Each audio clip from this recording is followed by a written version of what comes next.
It's not an overstatement to say that I learned virtually nothing at Stanford Medical School about the tens of thousands of scientific papers that elucidate these root causes of why American health is plummeting and how environmental factors are causing it.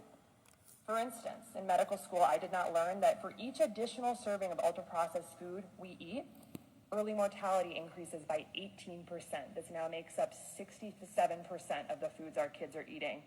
I took 0 nutrition courses in medical school. I didn't learn that 82% of independently funded studies show harm from processed food, while 93% of industry-sponsored studies reflect no harm. In medical school, I didn't learn that 95% of the people who created the recent USDA food guidelines for America had significant conflicts of interest with the food industry.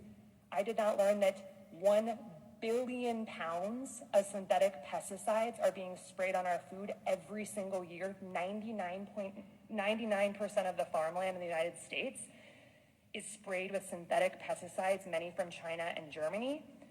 And these invisible, tasteless chemicals are strongly linked to autism, ADHD, sex hormone disruption, thyroid disease, sperm dysfunction, Alzheimer's, dementia, birth defects, cancer, obesity, liver dysfunction, female infertility, and more, all by hurting our metabolic health.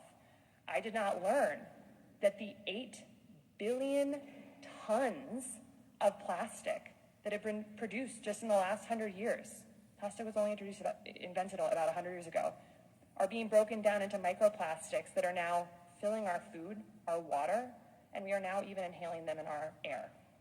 And that very recent research from just the past couple of months tells us that now about 0.5% of our brains by weight are now plastic.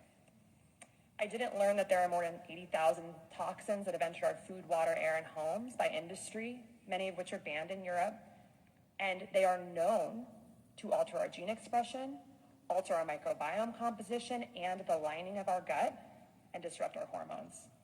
I didn't learn that heavy metals like aluminum and lead are present in our food, our baby formula, personal care products, our soil, and many of the mandated medications like vaccines, and that these metals are neurotoxic and inflammatory.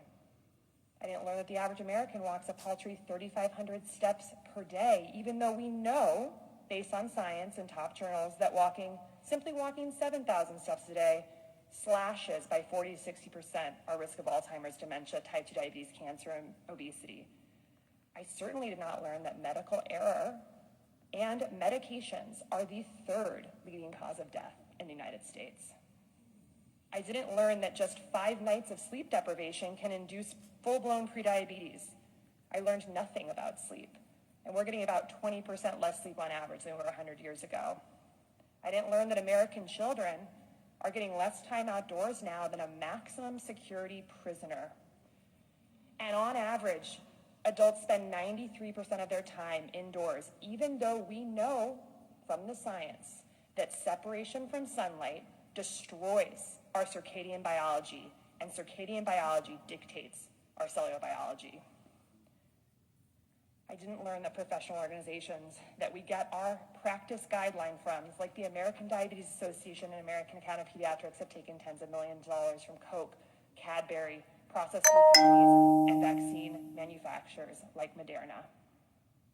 I didn't learn that if we address these root causes that all lead to metabolic dysfunction and help patients change their food and lifestyle patterns with united, strong voice, we could reverse the chronic disease crisis in America, save millions of lives and trillions of dollars in healthcare costs per year. Instead, doctors are learning that the body is 100 separate parts, and we learn how to drug, we learn how to cut, and we learn how to bill. I'll close by saying that what we are dealing with here is so much more than a physical health crisis. This is we are choosing death. We are choosing death over life. We are choosing darkness over light for people and the planet, which are inextricably linked. We are choosing to erroneously believe that we are separate from nature and that we can continue to poison nature and then outsmart it.